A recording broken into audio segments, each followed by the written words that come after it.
현우야, 영지야, 이혜미를 두고 어디 가는 거야? 너희들 그러다 천벌 받는다. 저는 올해 68 정숙자라고 합니다. 매서운 겨울바람이 불던 그날도 저는 여느 때처럼 일찍 일어나 그랜저 뒷좌석에 올라탔습니다. 남편이 떠난 지 딱 1년이 되는 날이었거든요. 큰아들 현우가 운전대를 잡았고 둘째 영지와 막내 태훈이도 각자 차를 몰고 뒤따랐습니다. 어머니, 이따가 산소 다녀오시고 나서 같이 여행 한번 다녀오시죠. 며느리의 말에 저는 별 생각 없이 고개를 끄덕였습니다. 하지만 뭔가 이상했어요. 평소 같으면 손주들도 데려오고 했을 텐데 오늘따라 어쩐 일인지 아이들은 하나도 보이지 않았거든요. 손주들은 왜 안 데려왔어? 아버지 산소에 인사도 드려야 할 텐데. 장모님이 봐주신다고 하셨어요. 오늘은 어른들끼리만 가는 게 좋을 것 같아서요. 대답하는 아들의 목소리가 어쩐지 떨리는 것 같았습니다. 뒷좌석 창밖으로 흩날리는 눈발을 바라보며 저는 가방에서 남편 사진을 꺼내 보았어요. 지난해 이맘때는 병원 침대에 누워 계셨는데 강원도 홍천의 깊은 산자락에 있는 선산으로 가는 길, 자식들은 평소보다 말이 없었습니다. 가끔 휴대폰으로 무언가를 보내고 받는 것 같았지만 제가 물으면 회사 일이라며 얼버무렸죠.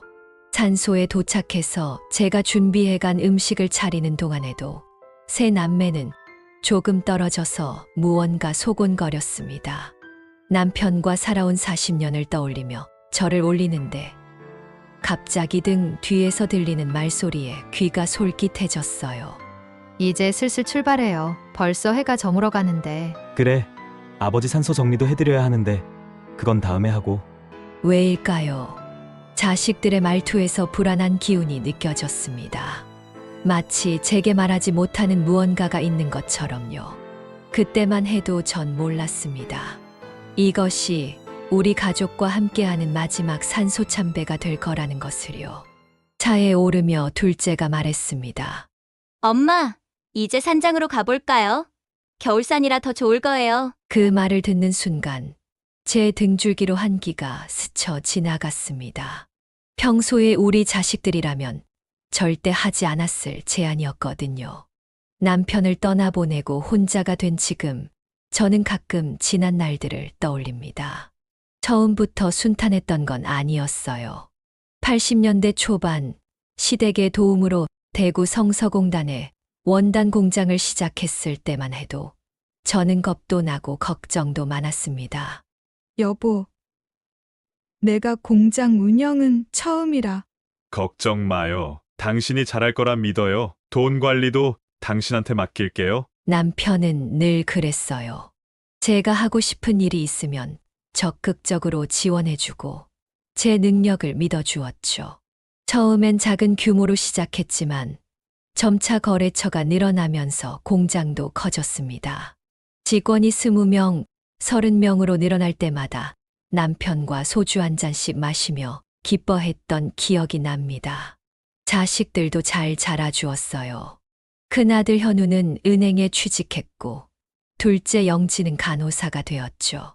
막내 태훈이도 대기업에 들어갔고요. 셋 모두 대학 등록금 걱정 없이 보냈고 결혼할 때도 각각 1억씩 해줄 수 있을 만큼 여유가 있었습니다. 우리도 이제 좀 쉴 때가 됐지 않아요? 남편이 환갑이 되던 해 갑자기 그런 제안을 했어요. 처음에는 반대했습니다. 아직 공장이 잘 돌아가는데 왜 그만두려고 하나 싶었거든요. 하지만 남편의 뜻은 확고했어요. 돈은 충분해요. 이제는 우리 둘만의 시간을 가지고 싶어. 결국 공장을 정리하고 그 돈으로 서울의 작은 빌딩을 하나 샀습니다. 임대료만으로도 충분히 살 수 있을 만한 건물이었죠. 그리고 경북 상주의 조용한 시골 마을로 내려왔어요. 아침 늦게 일어나 텃밭을 가꾸고 동네 장터에 가서 장도 보고 한가로운 시간이 흘렀습니다. 가끔은 남편과 함께 읍내 도서관에 가서 책도 읽고 저녁이면 마당에 앉아 달을 보며 이야기를 나누었죠. 이제 이렇게 사는 게 더 행복하죠. 그럼요. 평생 꿈꿔왔던 삶이에요. 텃밭에서 키운 채소들을 팔아 용돈도 벌고 동네 어르신들과 어울려 살다 보니 도시 생활이 무색할 만큼 즐거웠습니다. 자식들은 우리가 너무 일찍 은퇴했다고 걱정했지만 저희 부부에겐 더할 나위 없이 행복한 시간이었어요. 남편은 건물 관련 서류도 모두 제 앞으로 해두었습니다. 당신이 더 오래 살 텐데 나중에 번거롭지 않게 미리 정리해야죠. 그때는 몰랐습니다. 남편이 그토록 서둘러 모든 걸 정리한 이유를. 그리고 그 평화로운 시간이 얼마 남지 않았다는 것도요. 여보, 나 있잖아. 좀 중요한 얘기를 하고 싶은데. 어느 따뜻한 봄날이었어요. 마당에서 막 잘 익은 토마토를 따서 들어오는데 남편이 저를 불렀습니다. 평소와 다른 진지한 목소리에 가슴이 덜컥 내려앉더라고요. 당신 나보다 오래 살 테니까 내가 미리 얘기해두고 싶은 게 있어요. 남편은 우리가 가진 재산에 대해 이야기를 꺼냈어요. 서울의 빌딩은 물론이고 시골집까지 모두 제 명의로 해두었다는 거였죠. 저는 그게 이상했습니다. 왜 굳이 다 내 앞으로 해요? 자식들 앞으로 나눠놓는 게 나중에 편하지 않을까요? 그때 남편이 한 말은 지금도 잊을 수가 없어요. 돈 앞에서는 자식이고 부모고 다 돌변하는 거 못 봤어. 당신도 나만 믿고 아무도 믿지 마. 절대 자식들한테 우리가 얼마를 가졌는지 말하지 말아요. 처음엔 남편의 말이 너무 냉정하다고 생각했어요. 우리 자식들이 설마 돈 때문에 변할까 싶었거든요. 하지만 남편은 30년 넘게 공장을 운영하면서 수많은 집안이 돈 때문에 망가지는 걸 봤다고 했습니다. 당신, 나랑 약속해요. 내가 먼저 가더라도 절대 자식들한테 재산 얘기는 하지 않겠다고. 아이고, 무슨 그런 불길한 소리를. 약속해요. 저는 그날 남편과 약속을 했어요. 비록 제 마음 한켠에서는 우리 자식들은 그러지 않을 거야 라는 생각이 있었지만요. 남편은 그 뒤로도 종종 그 약속을 상기시켰습니다. 자식들이랑 재산 문제로 시비가 생기지 않게 하려고 그러는 거예요. 당신 죽는 날까지 원 없이 쓰고 살라고. 지금 생각해보면 남편은 무언가를 예감했던 걸까요? 마치 먼 앞날을 내다보듯 저에게 당부를 했으니까요. 알았어요. 약속할게요. 자식들한테 절대 재산 얘기는 하지 않을게요. 저는 그때 진심으로 그 약속을 지키겠다고 다짐했어요. 남편이 그토록 신신당부하는 데는 분명 이유가 있을 거라 생각했거든요.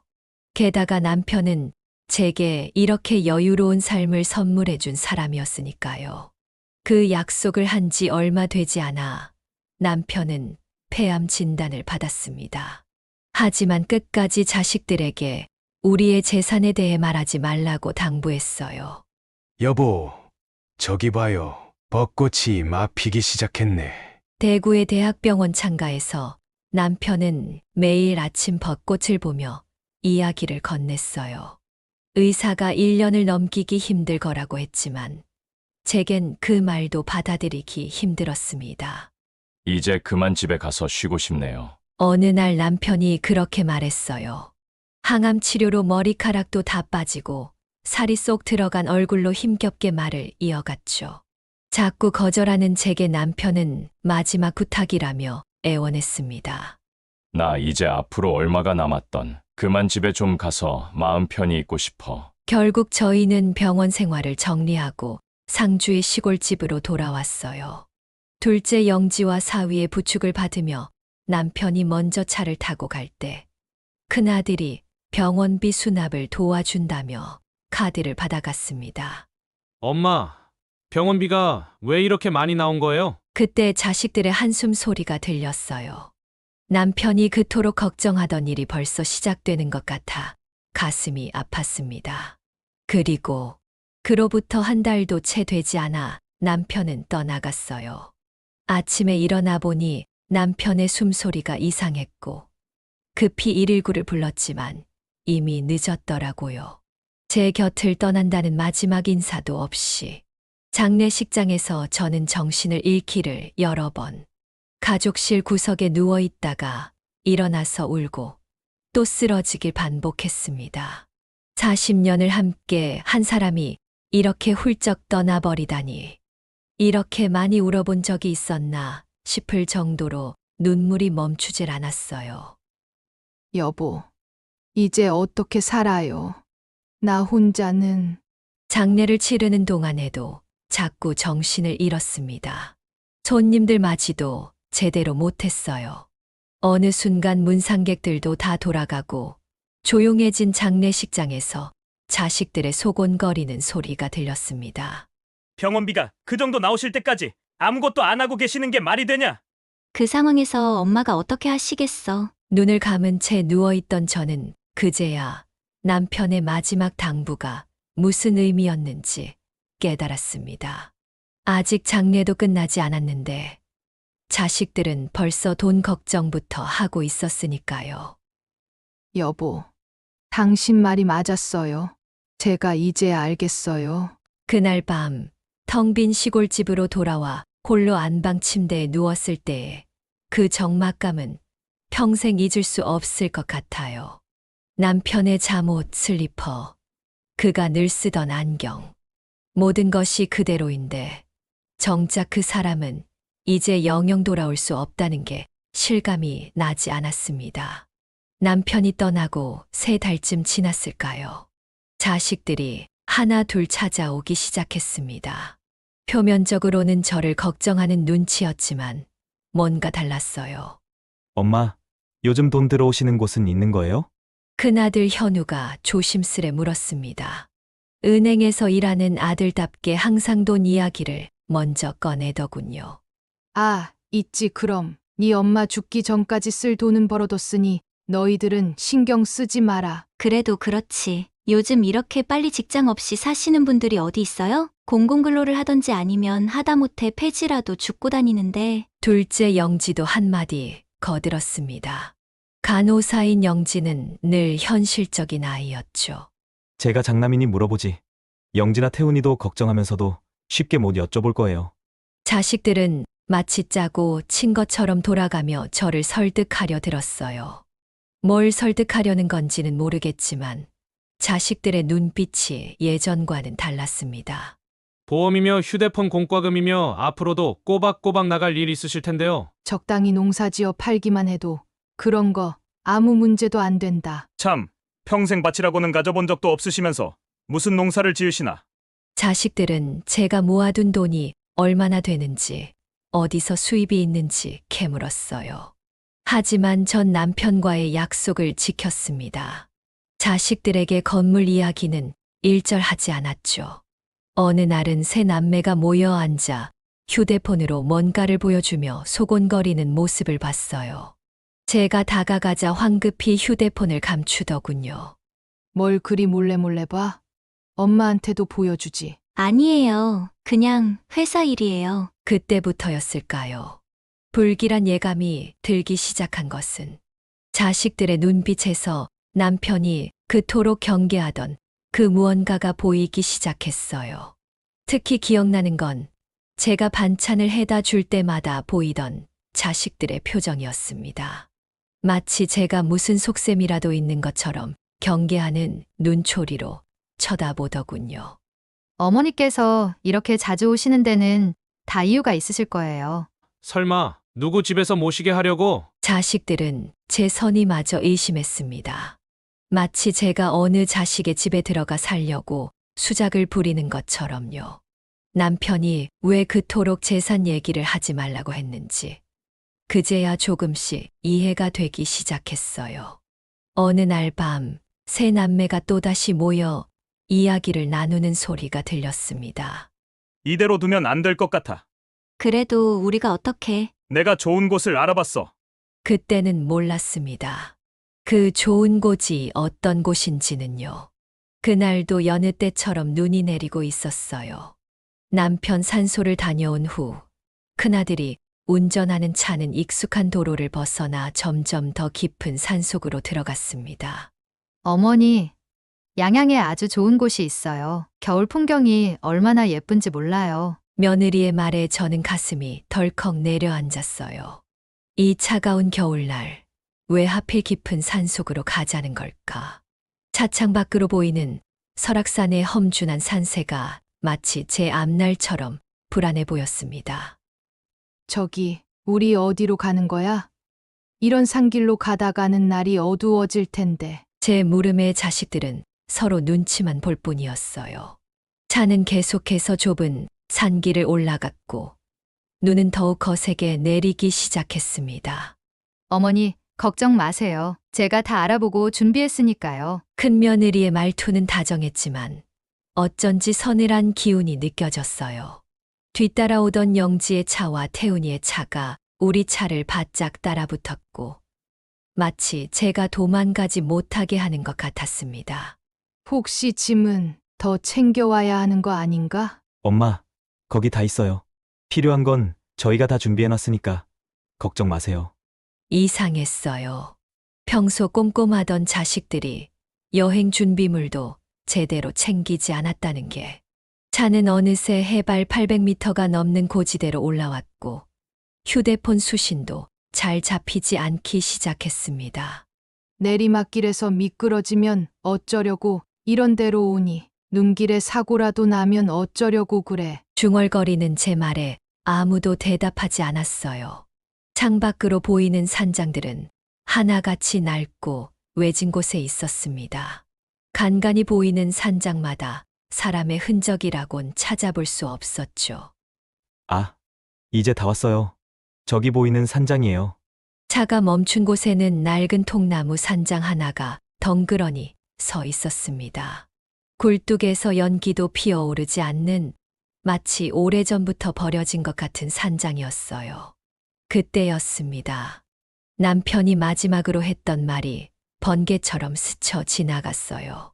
돈 앞에서는 자식이고 부모고 다 돌변한다고. 당신도 나만 믿으라고. 이제야 알 것 같았어요. 왜 자식들이 갑자기 이런 산골짜기로 저를 데려왔는지. 엄마, 앞으로 여기서 좀 지내고 계세요. 큰아들의 말이 마치 벼락처럼 제 귓가를 때렸습니다. 처음엔 제가 잘못 들은 줄 알았어요. 하지만 자식들의 표정은 진지했습니다. 그게 무슨 말이냐? 여기서 지내라고?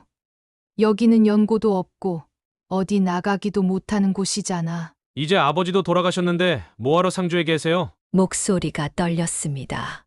산장 안으로 들어서니 먼지 쌓인 가구들과 썰렁한 공기가 저를 맞이했어요. 창문 틈으로 들어오는 찬바람에 온몸이 떨렸습니다. 여기서 마음 좀 추스르고 여생 보내시라고 저희가 사둔 거예요. 둘째 영지가 말했지만 그 말은 선고처럼 들렸어요. 자식들은 이미 짐까지 준비해 와서 방 한켠에 놓았더군요. 제 의견은 전혀 묻지도 않은 채. 잠깐! 이게 다 무슨 소리야? 내가 왜 여기서 살아야 하는데? 나를 여기 버리겠다는 거야? 그제야 큰며느리가 입을 열었습니다. 어머님, 버리다니요. 여기가 제가 어렸을 때 살았던 동네고 저희 친정아버지가 사시던 곳이에요. 하지만 그건 말도 안 되는 변명에 불과했죠. 제가 아는 한 이곳은 산 중턱에 버려진 산장일 뿐이었으니까요. 가장 가까운 마을까지도 차로 30분은 걸리는 곳에 자식들의 표정에서 죄책감 같은 건 찾아볼 수 없었어요. 마치 오래전부터 계획했던 일을 마침내 실행에 옮긴 것처럼 차분하기만 했습니다. 그러니까 너희 맘대로 결정하고 나는 이제 여기서 살아야 한다는 거냐? 원래 집보다는 여기가 훨씬 아버지 산소도 가깝고 좋잖아요. 막내 태훈이의 말에 가슴이 찢어지는 것 같았어요. 이게 제가 그토록 사랑했던 내 자식들의 진짜 모습이었나요? 남편이 그토록 경계하던 게 바로 이런 순간이었던 걸까요? 창밖으로 눈이 더욱 거세게 내리기 시작했습니다. 마치 하늘도 이 순간의 슬픔을 함께 나누는 것 같았어요. 창가에 서서 멀어지는 자식들의 차를 바라보며 저는 뜨거운 눈물을 삼켰습니다. 여보, 당신 말이 맞았어요. 우리 자식들이 그날 밤 낡은 산장에 홀로 남겨진 저는 처음으로 깊은 후회를 했습니다. 남편의 마지막 당부를 더 진지하게 받아들이지 않은 것을, 자식들을 너무 믿었던 것을. 자식들이 떠나간 후 산장은 무섭도록 조용해졌어요. 창밖으로는 눈보라가 휘몰아치고 나무들이 바람에 흔들리며 불길한 소리를 냈습니다. 시계는 겨우 오후 4시를 가리키고 있었지만 겨울 산속은 벌써 어둑어둑해지기 시작했어요. 이게 정말 현실인가? 난방기는 있었지만 제대로 작동하지 않았고 방 안의 온도는 계속해서 떨어졌습니다. 전기장판이라도 있었으면 했지만 자식들은 그런 것까지는 준비해 두지 않았더군요. 오직 담요, 몇 장과 간단한 옷가지들 뿐. 따뜻한 물이라도 마셔야겠다. 부엌으로 가보니 싱크대는 녹이 슬어 있었고 수도꼭지에서는 찬물만이 졸졸 흘러나왔어요. 가스레인지를 켜보려 했지만 작동하지 않았습니다. 배고픔을 달래기 위해 찬장을 열어보니 신라면 2봉지와 햇반이 전부였어요. 여보, 나 어떡하면 좋아요? 창가에 앉아 눈물을 훔치는데 갑자기 탁 하는 소리와 함께 전등이 꺼졌습니다. 깜깜한 어둠 속에서 저는 공포에 휩싸였어요. 휴대폰을 켜보니 전파도 잘 잡히지 않았습니다. 마치 영화에서나 보던 상황이 현실이 되어버린 거예요. 자식들은 이걸 다 알고 있었을 텐데 이런 곳에 저를 두고 간 거겠죠. 밤이 깊어갈수록 바람 소리는 더욱 거세졌습니다. 이따금 들려오는 야생동물 울음소리에 몸을 떨었어요. 시골에서도 이렇게 무서웠던 적은 없었는데 베개를 껴안고 누웠지만 잠은 오지 않았습니다. 내가 뭘 그렇게 잘못했다고, 내가 뭘. 어둠 속에서 저는 계속해서 중얼거렸어요. 남편과 함께 살던 따뜻한 시골집이 그리웠습니다. 매일 아침 들리던 새소리, 텃밭의 채소들, 이웃들과 나누던 정겨운 이야기들. 이제 와서 후회한들 뭐 하겠어요. 여보, 당신이 늘 옳았어요. 자식들을 너무 믿었던 내가 잘못이었어. 밤새 한숨도 못 잤어요. 창문을 두드리는 눈보라 소리를 들으며 어떻게 이곳을 빠져나갈 수 있을지 궁리했습니다. 하지만 이 한겨울에 이 깊은 산 속에서 제가 할 수 있는 게 무엇이 있을까요? 그렇게 저는 인생에서 가장 길고 무서운 밤을 보냈습니다. 사랑하는 자식들에게 버림받은 이 현실이 마치 끔찍한 악몽 같았어요. 하지만 이건 악몽이 아닌 너무나도 잔인한 현실이었습니다. 깊어가는 밤, 저는 한없이 눈물만 흘리다가 문득 정신을 차렸습니다. 이대로 포기할 순 없었어요. 떨리는 손으로 휴대폰을 꺼내들었죠. 칼바람을 맞으면서 휴대폰 전파를 잡으러 다녔어요. 박 변호사님 맞지요? 늦은 시간에 죄송합니다. 간신히 잡히는 전파를 붙잡고 남편의 공장 때부터 우리 가족의 법적 문제를 도맡아 처리해 주시던 변호사님께 연락을 드렸어요. 예, 사모님. 이 시간에 무슨 일이세요? 정말 오랜만에 연락 주시네요. 저희 사장님 장례식 이후로는 처음 연락하시는 거지요? 그때는 제가 경황이 없어서 와주셔서 고맙다는 인사도 못했습니다. 목소리를 가다듬으며 말씀드렸어요. 하지만 제 상황을 어떻게 설명해야 할지 막막했습니다. 자식들에게 버림받아 산속에 홀로 남겨졌다는 걸 어떻게 말씀드려야 할지. 사실 제가 부탁드릴 게 있어서요. 내일, 아니, 오늘 당장 가능하시다면. 떨리는 목소리로 주소를 불러드렸습니다. 우리 시골집에 있는 중요한 가방을 가져다 달라고 부탁드렸어요. 침대 밑에 숨겨둔 그 가방에는 건물 등기부등본, 통장, 도장 등 제 전 재산과 관련된 서류들이 들어 있었거든요.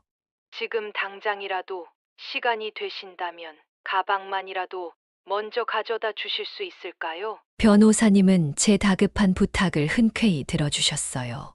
그리고 저는 그날 밤 앞으로의 계획을 하나하나 세워 나갔습니다.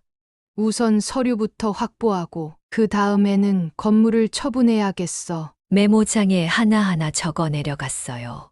자식들이 모르게 재산을 정리하고 새로운 삶을 시작할 준비를 해야 했습니다. 그리고 무엇보다 이 모든 계획은 완벽히 비밀로 지켜져야 했어요.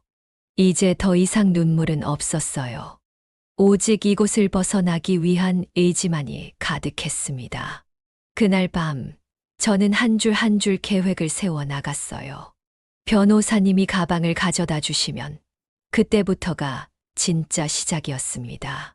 이제 더 이상 순진한 어머니가 아닌 제 권리를 지키기 위해 싸우는 한 사람으로서 더 이상은 자식들한테 당하지 않을 거야. 매서운 겨울바람이 얼굴을 때렸지만 이상하게도 마음은 차분해졌습니다. 이제 더 이상의 눈물은 없다. 달빛 아래 서서 깊게 생각에 잠겼어요. 제가 그동안 얼마나 어리석었는지를, 자식들을 믿고 지켜보려 했던 제 모습이 우스워지더군요. 자식이라고 다 내 편일 거라 생각한 제가 잘못이었네요. 그동안 내가 못해준 게 뭐가 있다고. 대학 등록금에 결혼할 때 각각 1억씩. 그것도 모자라 이제는 절 이런 곳에 버리다니. 가슴 한켠이 찢어지는 것 같았어요. 이제는 내 인생을 찾아야겠어. 더 이상 자식들 눈치 보며 살지 않을 거예요. 그날 밤 저는 평생 잊지 못할 결심을 했습니다. 서울의 건물도 모든 재산도 정리해버리기로요.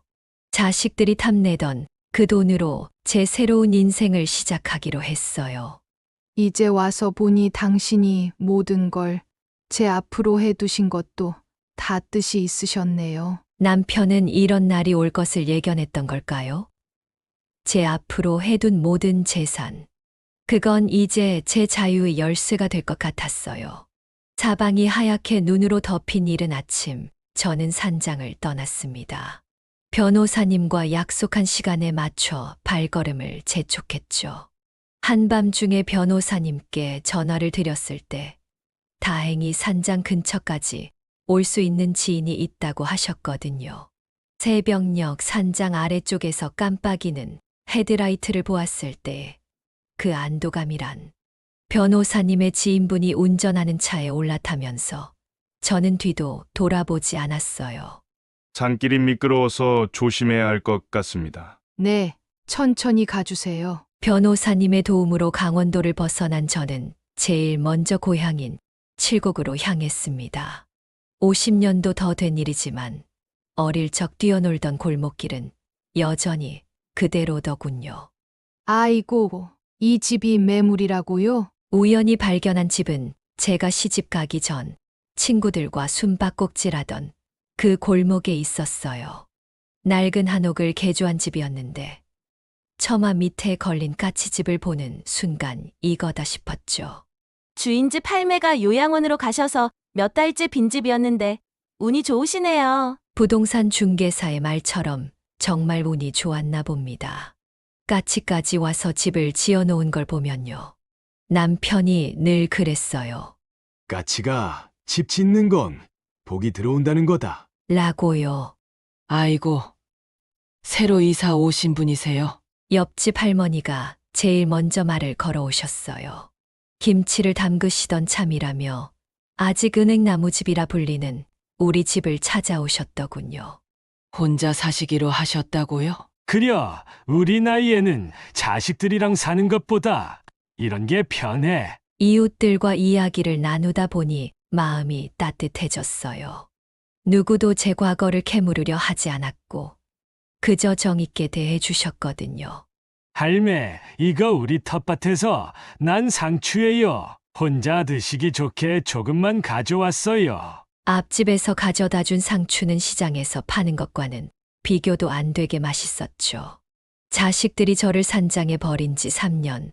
어느새 저도 이 동네의 일원이 되어가고 있었습니다. 어머니, 저희가 얼마나 찾았는지 아세요? 조용한 아침, 대문을 두드리는 소리에 나가보니 자식들이 서 있었어요. 마치 기다렸다는 듯이 세 남매가 한꺼번에 찾아온 거죠. 너희가 여기는 어쩐 일이냐? 엄마, 저희가 사들인 집에도 안 계시고 그동안 대체 어디 계셨어요? 큰아들 현우의 말에 저는 쓴웃음이 나왔어요. 그 산장을 집이라고 부르다니. 나는 처음부터 여기 살았다. 연락도 한 번 하지 않다가 벌써 몇 년이나 흘렀는데 이제서야 날 찾았냐? 그러자 둘째 영지가 서류 뭉치를 꺼내들었어요. 엄마, 예전에 사시던 시골집 그거 팔려고 떼어보니까 엄마 앞으로 이 집이랑 또 웬 건물까지 있던데요. 아, 드디어 알아냈군요. 자식들의 눈빛이 날카로워졌어요. 그건 판지 오래다. 이제는 이 집밖에 없어. 아무튼요, 그게 중요해요. 그런 건물 있다고 왜 저희한테 한 번도 얘기 안 하신 거예요? 자식들의 목소리가 점점 커졌어요. 저를 산골에 버리고 떠났던 그때의 모습은 온데간데 없이 이제는 재산 때문에 흥분된 얼굴들 뿐이었죠. 왜 놀라냐?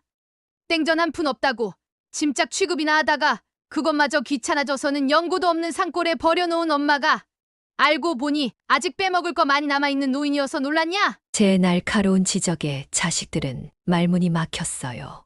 하지만 곧 며느리가 다가와 제 손을 잡으며 달래듯 말했죠.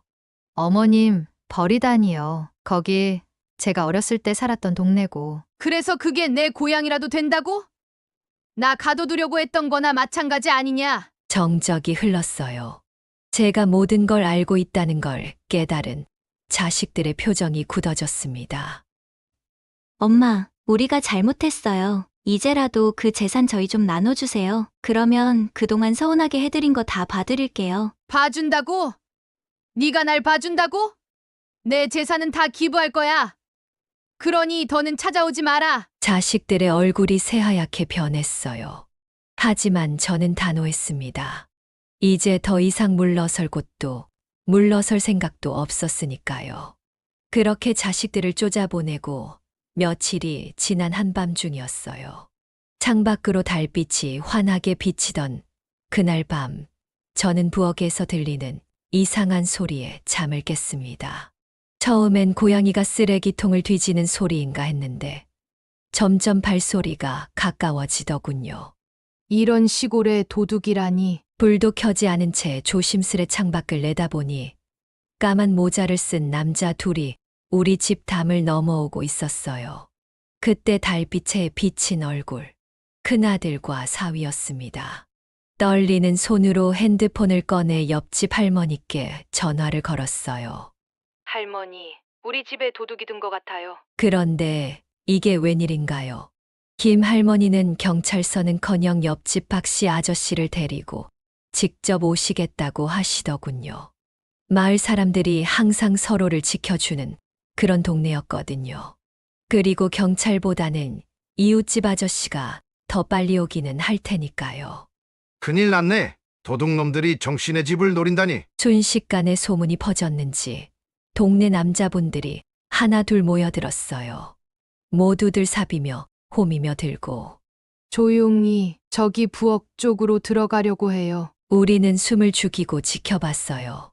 창문을 조심스레 열고 들어오려는 자식들의 모습이 달빛에 선명했습니다. 제 가슴은 터질 듯이 뛰었어요. 형님, 여기가 통장이랑 도장이 있다던 곳이죠? 조용히 해. 엄마 깨면 안 되니까. 아들의 속삭임이 들렸어요. 그들은 제가 자고 있을 거라 생각했나 봅니다. 제 심장은 더욱 빠르게 뛰었어요. 자, 우리가 신호하면 다 같이. 박씨 아저씨가 작은 목소리로 말씀하셨어요. 마을 사람들은 숨죽이고 있었습니다. 그때 제 머릿속을 스치는 생각. 이게 정말 내 자식들이 맞나? 잡아라! 박씨 아저씨의 고함 소리와 함께 손전등 불빛이 일제히 켜졌어요. 자식들은 그제야 자신들이 포위당했다는 걸 알았나 봅니다. 엄마! 달빛에 비친 큰아들의 얼굴이 창백했어요. 한순간의 정적 후 모든 일이 순식간에 벌어졌습니다. 도망가! 사위가 소리치자 큰아들은 창문 쪽으로 뛰어갔어요. 하지만 그게 화근이었죠. 창문이 깨지며 아들이 떨어진 거예요. 아! 비명과 함께 큰아들이 아래로 떨어졌어요. 그 순간 제 심장도 함께 떨어지는 것 같았습니다. 이놈들 잡아! 마을 사람들은 도망가는 사위를 쫓았고 박씨 아저씨는 분을 참지 못하고 쓰러진 아들에게 달려들었어요. 이런 패륜한 놈을. 그만요. 제발 제 아들이에요. 제가 말리기도 전에 박씨 아저씨의 발이 아들의 옆구리를 찼습니다. 쓰러진 아들은 이미 피를 흘리고 있었는데 큰아들은 떨어진 충격과 박씨 아저씨의 발길질로 이내 심하게 다쳤어요. 온 마당이 아수라장이 되었습니다. 119 불러요. 빨리. 저는 정신없이 아들 곁으로 달려갔습니다. 너무 많은 피가 흐르고 있었어요. 아들아, 정신 차려봐. 엄마야. 구급차 소리가 들리기 시작할 때쯤 경찰차도 도착했습니다. 달빛 아래 우리 집 마당은 마치 전쟁터 같았어요. 쓰러진 아들, 잡혀있는 사위, 그리고 흥분한 마을 사람들. 그날 밤 저는 처음으로 제 선택이 과연 옳았는지 의심하기 시작했습니다. 갈비뼈 3대가 부러지고 내부 장기 손상까지. 대구의 병원 복도에서 의사 선생님의 설명을 듣는데 제 귀에는 하나도 들어오지 않았어요. 중환자실 유리창 너머로 보이는 아들의 모습이 너무 아파 보여서. 어머니가 신고했다면서요? 친아들을 도둑으로 신고하시고. 옆에서 며느리가 눈물을 흘리며 저를 원망했습니다. 마치 제가 아들을 이 지경으로 만든 것처럼요. 그때 핸드폰이 울렸어요. 동네 이장님이었습니다. 정숙자 씨, 박용득 씨가 구속됐다네요. 장애죄로. 네. 그게 무슨... 다리에 힘이 풀려 병원 의자에 주저앉고 말았어요. 그날 밤 저를 도와주려 했던 박씨 아저씨가 과잉 대응이 인정되어 구속이 되었다는 거였어요. 정당방위도 인정 안 해준다더만 도둑들어도 가만히 손 놓고 있으라는 건지. 이장님의 말씀이 가슴을 후벼 팠습니다. 박씨 아저씨는 그저 저를 도와주려고 했을 뿐인데 그분 가족들은 지금 어떤 심정일까요? 엄마, 왜 그러셨어요? 며칠 뒤 의식을 찾은 아들이 힘없이 물었습니다. 그냥 우리한테 솔직하게 말씀해 주시지. 재산 있다고. 그러면 우리가... 아들의 말끝은 흐려졌지만 그 말이 제 가슴을 더욱 아프게 했어요. 맞아요. 제가 처음부터 솔직했더라면 이런 일은 없었을지도 모르죠. 박씨 아저씨 부인이 면회 왔다가 그냥 가셨어요. 차마 얼굴을 들 수가 없었어요. 저 때문에 구속된 분의 가족인데 무슨 말을 어떻게 해야 할지. 이제 와서 생각해보니 제가 너무 어리석었던 걸까요? 자식들에 대한 미움이 너무 커서 저를 도와준 이웃들의 진심까지 망가뜨린 건 아닐까요? 병실 창 너머로 보이는 하늘이 유난히 흐렸습니다. 마치 제 마음처럼. 현우야, 좀 더 먹어라. 밥 한 술이라도. 병실에서 아들의 숟가락질을 도와주며 제 마음도 조금씩 무너져 내렸어요.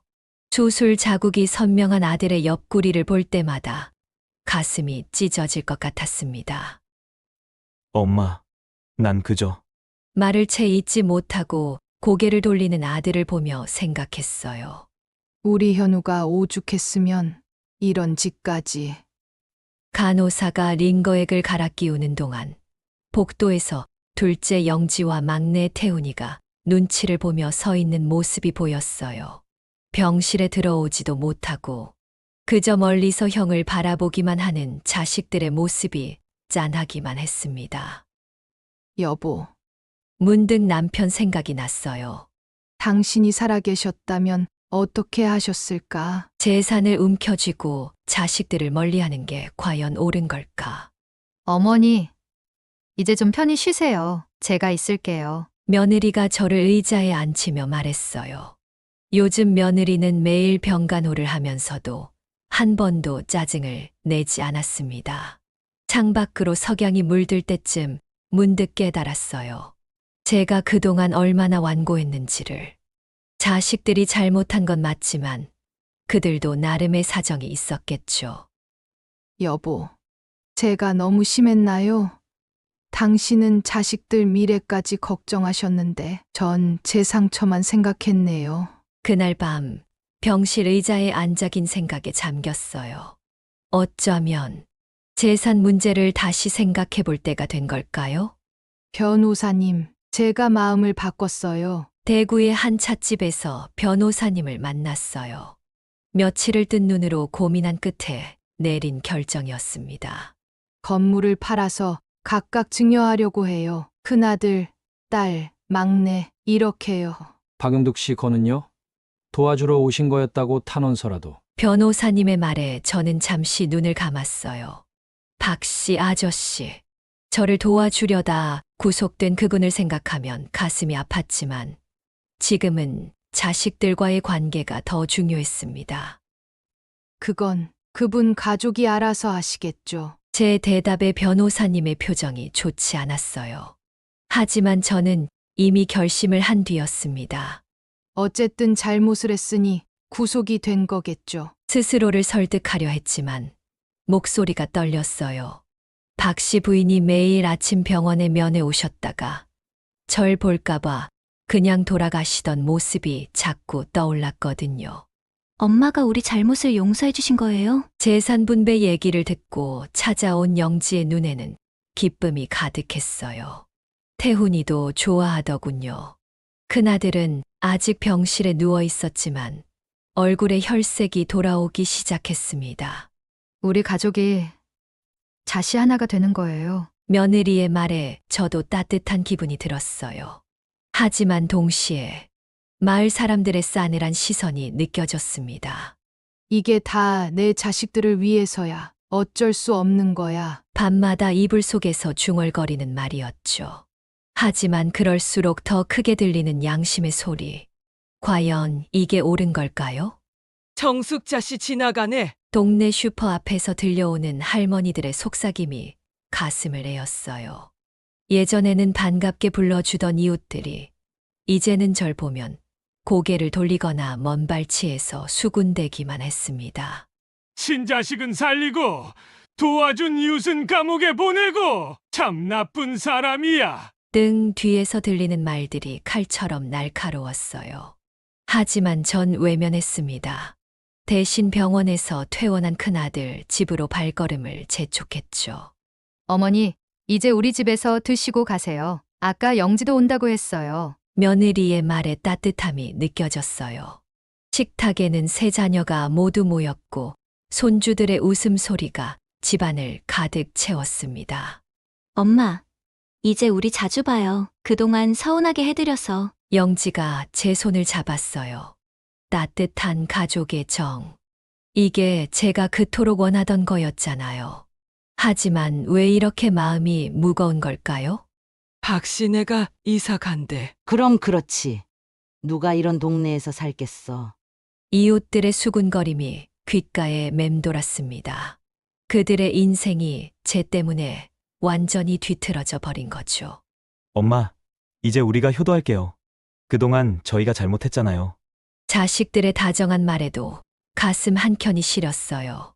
가족의 행복을 되찾는 대신 저는 한 가정을 완전히 망가뜨린 걸까요? 밤이면 찾아오는 악몽, 박씨 아저씨의 구속된 모습, 그의 아내가 절 원망하며 우는 모습, 그리고 동네 사람들의 싸늘한 시선들. 하늘이 알아서 하겠지. 내가 어쩔 수 있는 일이 아니야. 스스로를 위로하지만 그 말이 공허하게 들리는 건 왜일까요? 자식들과의 관계는 회복됐지만 그 대가로 너무 많은 것을 잃은 것 같아요. 돈이라는 게 참 이상하죠. 있을 땐 몰랐는데 그걸 나누고 나니 오히려 제 마음이 더 가난해진 것 같아요. 자식들은 행복해 보이지만 전 자꾸 허전해져만 갑니다. 그때는 혼자였어도 당당했는데 이제는 가족들에게 둘러싸여 있어도 제 마음 속엔 큰 구멍이 생긴 것 같아요. 양심을 버린 대가로 얻은 평화. 그게 과연 진정한 행복일까요?